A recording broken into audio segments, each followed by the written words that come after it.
Thank you, Fabiana. I now want to turn to discussing the experiences of farmers and their engagement with quinoa export markets. As Fabiana mentioned in her presentation, I conducted my research in late 2012, just as Peruvian quinoa was breaking through to global markets. My fieldwork took me to several districts in both Aymara and Quechua communities among farmers who grew quinoa for home consumption and to some extent who sold their crop. Farmers had vastly different experiences, ranging from having the most marginal access to arable land with little resources to owning acres of land and being well connected to local agro-export businesses. Prior to our collaboration, Fabiana and I shared our research experiences and findings with one another and concluded that the same challenges and conditions persist for farmers today.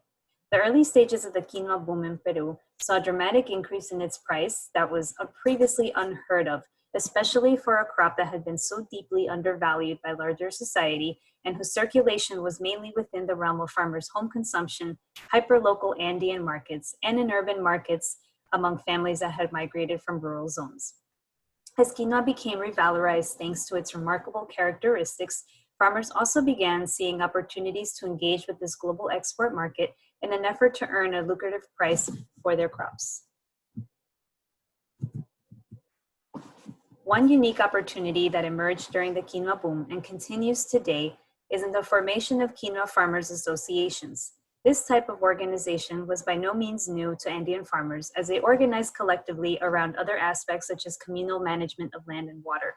They were also familiar with other types of farmer and handicraft associations. So the focus on quinoa was grounded in the understanding that in order to break into the quinoa export market, they needed to be organized. However, unlike their neighbors in Bolivia who had decades of experience in establishing and sustaining successful quinoa cooperatives that marketed quinoa real to global health-conscious consumers, farmers in Puno were for the most part getting started. In the case of Aymara smallholder farmers who struggled to make a profit from quinoa, membership in the Farmers Association seemed like an attractive option for the material and social benefits it brought. Farmers believed that by aggregating their crop, they could gain a better price by selling larger quantities to private firms, and that their product would be valued for its high quality and appreciated more if sold collectively.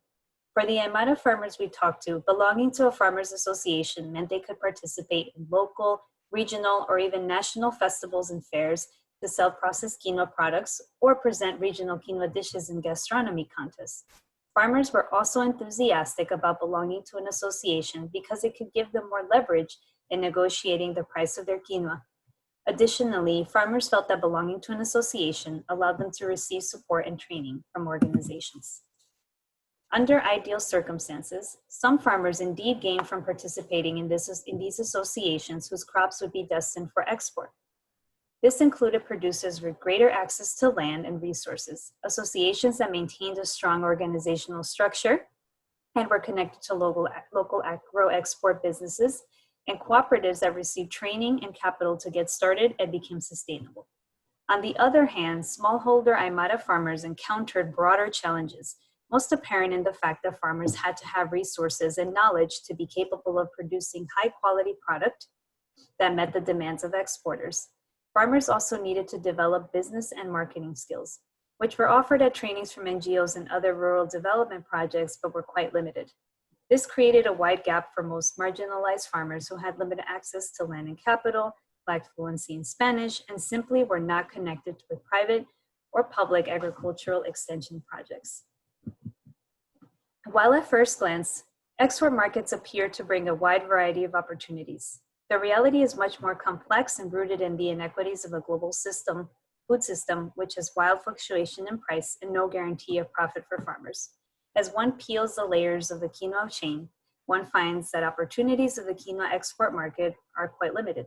Some farmers thought that they could sell their quinoa directly to an exporting company through an association, but this may not have been the case, as quinoa often passes through many channels before reaching its export destination. The lack of transparency in the quinoa commodity chain poses a challenge for farmers wanting to benefit from the increased demand for quinoa and for consumers wanting to support traditional quinoa growing communities through the purchase of South American quinoa. While growing demand and prices for their product can generate gains for some producers, the export market does not provide a reliable source of income for small farmers who need it most. In fact, similar to other smaller holder farmers worldwide, Aymara farmers need increased training and technical and logistical support from the government. They cannot simply rely on private enterprises or exporters. So what can the story of quinoa teach us about global food systems and our role as consumers? Increased popular awareness among consumers about where our food comes from and how it is produced is a positive development. Yet this often fails to capture the complexities of the food system while providing misguided solutions focused on market-based mechanisms. For instance, portraying export production on the binary of good or bad, or limiting individual consumer choices to either eating quinoa or boycotting it due to its perceived negative impacts. In Puno's quinoa growing Aymara communities, the globalization of quinoa consumption has been a mixed blessing. In some cases, it has provided an additional source of income and motivation to grow a crop that had been disparaged and not given as much importance as it has today. But the increased commercialization of quinoa could have other consequences in the long term. Decreased biodiversity as more farmers grow the commercial white quinoa instead of other native varieties, and more pressure on fertile land if it is used more intensively. As quinoa production also becomes more globalized, farmers in Puno are seeing increased competition from other regions and countries, with larger landowners growing primarily for the market. Most recently, for the export market. Most recently, quinoa is also being produced outside of South America, and there is an ongoing debate about how this affects farmers' livelihoods. These challenges have led to a push by farmers to create a protected designation of origin to safeguard and promote the special place-based characteristics of Andean quinoa.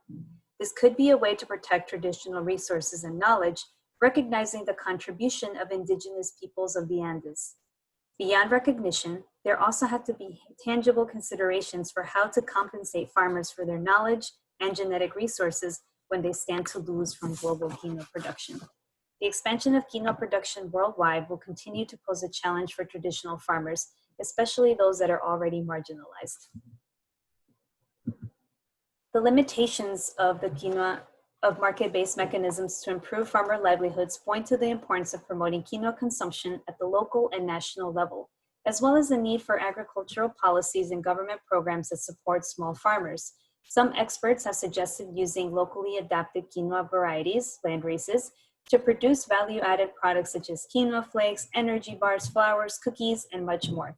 However, investing in these types of projects would be costly for farmers, who could benefit more from support from private and governmental agencies, credit for farmers, insurance for crops, increasing the types of programs that support small business ventures by farmers, and increasing the number of extension agents to provide technical assistance support for farmers are just some of the initiatives that would assist them.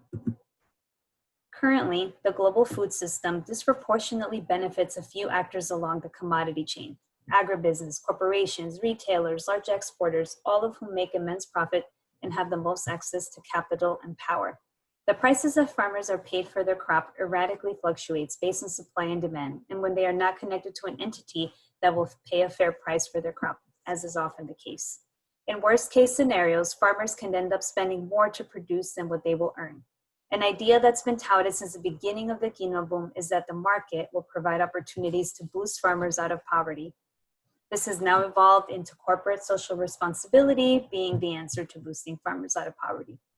Taking a critical lens and examining the quinoa market and the inequities of the global food system, it is apparent that market mechanisms alone will not eliminate poverty in the countryside, especially given all the new challenges Peru is experiencing under COVID-19.